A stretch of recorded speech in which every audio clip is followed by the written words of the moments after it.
अगर ऐसा नहीं हुआ तो मंदिर पूरे 18 साल के लिए बंद हो सकता है। पुरी के जगन्नाथ मंदिर के कुछ ऐसे रहस्य जो कि हमारे आपकी फेवरेट साइंस, टेक्नोलॉजी, विज्ञान को पूरे हिला कर रख देता है। आज के समाज में हम टेक्नोलॉजी के ऊपर, विज्ञान के ऊपर ऐसे डिपेंड हो चुके हैं, ऐसे निर्भर हो चुके हैं कि कुछ लोग को तो भगवान जी होने का और ना होने का भी सवाल होता है। कहते हैं ना, जहां पे लॉजिक, साइंस, टेक्नोलॉजी, विज्ञान काम नहीं करता है वहां पे मैजिक काम करता है। मैजिक का मतलब क्या है?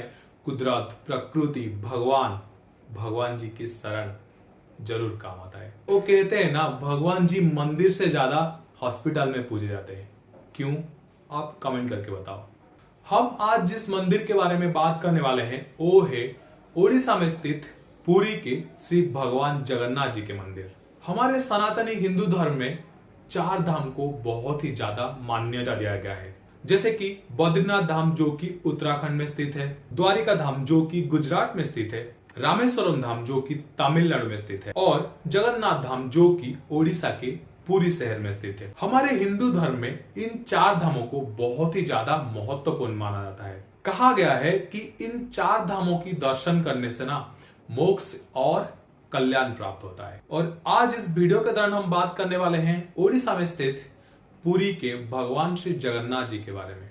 भगवान विष्णु के अनन्य रूप है प्रभु श्री जगन्नाथ। प्रभु श्री जगन्नाथ जो कि पुरी की जगन्नाथ मंदिर में अपनी बड़े भाई प्रभु श्री बलभद्र और छोटी बहन माता सुभद्रा के साथ विराजते हैं। जगन्नाथ का मतलब क्या है? जगन्नाथ का मतलब है जगत के नाथ, मतलब संसार का स्वामी, मतलब लॉर्ड ऑफ द यूनिवर्स। थोड़ा सा पीछे चलते हैं। हमारे हिंदू मान्यता के हिसाब से द्वापर युग की अंत में 3102 बीसी में जब भगवान कृष्ण नदी किनारे विश्राम कर रहे थे तो तब क्या हुआ ना, एक जारा नाम का शिकारी गलती से भगवान जी के पैर पे एक तीर छोड़ दिया। तो तीर चलाने के कारण भगवान जी का देहांत हो गया वहां पे। तो जारा ने पूरी रीति रिवाज के साथ भगवान जी का देह संस्कार किया। चिता शांत होने के बाद, सब कुछ जलने के बाद एक मेटल का चीज जो कि बहुत ज्यादा चमक रहा था वो बिल्कुल जल ही नहीं रहा था। एक्चुअली जारा को कुछ समझ में नहीं आ रहा था कि ये एक्चुअली क्या चीज है। वो कुछ लोग से बात करने की कोशिश की, कुछ लोग को देने की कोशिश की, कुछ लोग को बिकने की भी कोशिश की, बट कोई इसके बारे में सुनने तो दूर की बात है, कोई देखता भी नहीं था। तो जारा ने क्या किया ना, थक हार के उस मेटल वाले चीज को एक लकड़ी में बांध के समुद्र में बहा दिया। अवंती के राजा इंद्रद्युम्न जो कि भगवान विष्णु के अनन्य भक्त थे, एक दिन क्या हुआ ना, भगवान विष्णु अवंती के राजा के सपने में आके उस लकड़ी के बारे में बताए और ये भी बोले कि उस लकड़ी के सहित मैं मिलूंगा। तो फिर उसके अगले दिन राजा इंद्रद्युम्न समुद्र के पास आ गए और बहुत ढूंढने के बाद और बहुत ज्यादा प्रतीक्षा करने के बाद उनको वो लकड़ी मिली समुद्र के किनारे और उस लकड़ी के अंदर वो चमकने वाले मेटल पदार्थ भी था। राजा ने उस लकड़ी को अपनी महल में लेके आए और बहुत बड़े बड़े नामी नामी काष्ठकार को भी बुलाया जो कि उस लकड़ी से मूर्ति बना सके। बट अफसोस की बात यह है कि कोई भी काष्ठकार उस लकड़ी से मूर्ति नहीं बना पाता था। राजा पूरा निराश हो चुके थे। एक दिन क्या हुआ ना, एक काष्ठकार महल में आया जो कि राजा से कहा कि वो उस लकड़ी से मूर्ति बना सकते हैं, बट उनका एक शर्त था। राजा इतना परेशान थे कि वो किसी भी शर्त को मानने के लिए तैयार थे। काष्ठकार ने यह कहा कि उनको मूर्ति बनाने के लिए 21 दिन का समय चाहिए, बट उस 21 दिन में ना उनसे कोई मिले, ना उनसे कोई बात करे, उनको एक कमरे में बंद कर दिया जाए मूर्ति बनाने के लिए। राजा ने पूरा खुशी खुशी उनके शर्त को मान गए थे। शुरू के कुछ ही दिन उस कमरे से मूर्ति बनाने की आवाजें सुनाई देती थी, बट कुछ दिन बाद उस कमरे से आवाजें सुनाई देना बंद हो चुका था। अवंती के रानी को लगा कि शायद काष्ठकार भूख और प्यास से मर चुका है और उन्होंने राजा से कमरे की दरवाजे खोलने के लिए जीत कर बैठी। तो राजा ने हालातों को सामने देखकर कमरे का दरवाजा खोलना पड़ा और कमरे का दरवाजा खोलने के बाद क्या देखते हैं कि वहां पे कोई काष्ठकार था ही नहीं। वहां पे सिर्फ 3 मूर्तियां थी जो कि है भगवान श्री जगन्नाथ, भगवान श्री बलभद्र और माता सुभद्रा।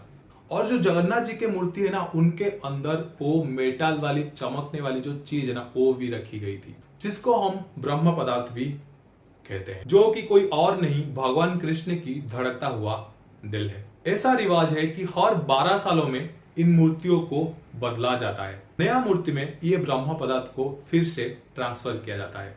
वो भी रिचुअल बहुत ही ज्यादा यूनिक है, जिसको नवकलेवर भी कहा जाता है, जो कि हर 12 साल में होता है।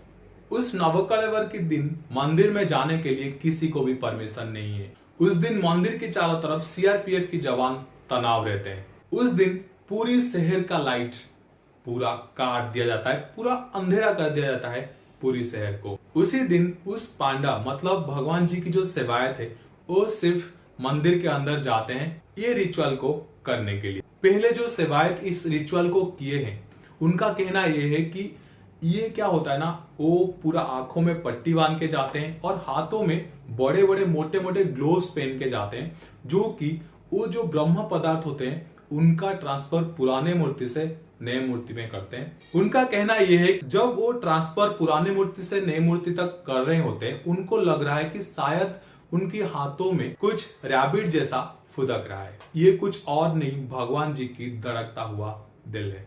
और ये भी कहा जाता है कि जो भी उस ब्रह्म पदार्थ को देख लिया उसका मृत्यु उसी समय निश्चित है। चमत्कार यहाँ पे खत्म नहीं होता है। जहां पे मंदिर के ऊपर झंडा होता है, जो कि हवा जिस डायरेक्शन से बहता है, ठीक है, झंडा भी उसी डायरेक्शन से ही लहराता है।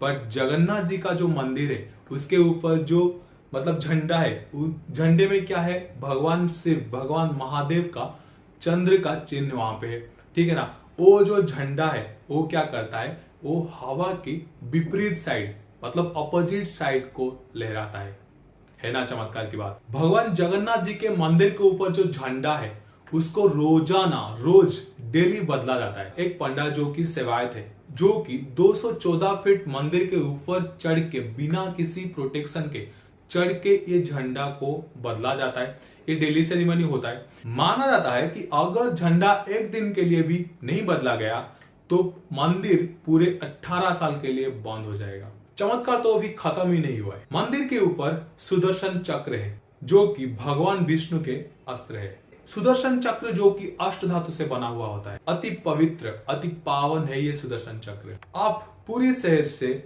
जिस भी साइड से जिस भी एंगल से आप ये सुदर्शन चक्र को देखोगे ना, तो ऐसा लगेगा कि सुदर्शन चक्र आपकी तरफ फेस करता हुआ है ना। कमाल की बात। मंदिर में लाखों श्रद्धालु भगवान जी के लिए आस्था और प्यार लेके आते हैं और रोजाना मंदिर में प्रसाद भी बनता है और श्रद्धालु में बांटा जाता है। यकीन मानो आज तक इस मंदिर में प्रसाद कभी भी कम नहीं हुआ और ये भी कहा जाता है ना आज तक कभी भी एक भी दाना भी प्रसाद यहाँ पे व्यर्थ नहीं हुआ, वेस्ट नहीं हुआ। और ऐसा एस्टिमेट लगाना साइंस और मनुष्य के लिए नामुमकिन के समान है। ये तो रहा एक मिस्ट्री, और उससे बड़ा मिस्ट्री क्या है ना, प्रसाद बनाने की जो प्रक्रिया है वो बहुत बड़ा मिस्ट्री है। कहा जाता है कि यहाँ पे लकड़ी के आग के ऊपर 7 मिट्टी के बर्तन को एक के ऊपर एक रखा जाता है और प्रसाद बनाया जाता है। सोचिए साइंस के हिसाब से, मनुष्य के हिसाब से जो नीचे वाला बर्तन होगा ना, जो आग के बिल्कुल करीब होगा, उसका प्रसाद पहले बन के तैयार होना चाहिए, राइट।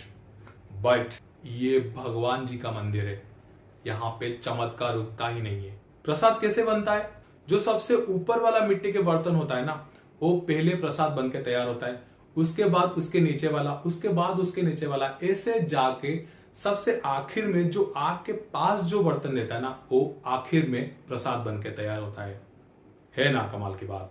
मुझे पता है कि आप सबकी दिमाग अभी घूम गया होगा, समझ में कुछ नहीं आ रहा होगा, बट ये सच है। सो जैसे आप लोग देखे होंगे कि कुछ आर्किटेक्चर हो गया या फिर कुछ बिल्डिंग हो गया जिसके ऊपर नो फ्लाइंग जोन होता है, या फिर कुछ जगह ऐसे हो गया जिसके ऊपर नो फ्लाइंग जोन होता है, मतलब कि जो ड्रोन्स हो गया या फिर एरोप्लेन हो गया या फिर मैन मेड्स कुछ भी चीज हो गया, वो उड़ना मना होता है, नो फ्लाइंग जोन होता है।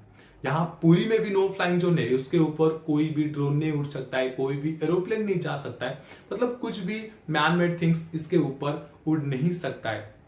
बट एक सवाल है कि पक्षियां जो होते हैं, जो बर्ड्स होते हैं, उनको तो समझाना बहुत ही ज्यादा मुश्किल है, राइट। वो तो कहीं पे भी जा सकते हैं, कहीं पे भी उड़ सकता है। बट एक बात बताऊं आप सबको, जो पुरी की भगवान जगन्नाथ जी की जो मंदिर है ना, यहाँ इन मंदिर के ऊपर कोई भी बाढ़ उड़ ही नहीं सकता। ये मंदिर के ऊपर कोई भी बाढ़ रेस्ट नहीं कर सकता। आप लोग देखे होंगे कि कुछ मंदिर है, जो बहुत सारे मंदिर है जिसके ऊपर बार्स रहते हैं, बार्स मतलब घर बना लेते हैं अपना, बार्स रेस्ट करते हैं, ठीक है ना। जो पक्षियां होते हैं वो मंदिर के ऊपर रेस्ट करते हैं। पर आप जब पुरी जाइएगा तो देखिएगा कि मंदिर के ऊपर ना कोई भी बार्स रेस्ट नहीं करता है, कि कोई भी बार्स उड़ता ही नहीं है। सोचिए कुछ ऐसा चीज है मंदिर के भीतर जो कि पक्षियों को पता है और हम इंसान को नहीं। क्या आपको अजीब लग रहा है? मुझे पता है, बट ये सच है। सोचिए ये जो जगन्नाथ मंदिर है जो कि 214 फीट ऊंचा है, ठीक है ना। आपको जान के हैरानी होगा कि ये 214 फीट ऊंचा मंदिर की डोम की परछाई कभी बनी ही नहीं है, कभी पड़ता ही नहीं है।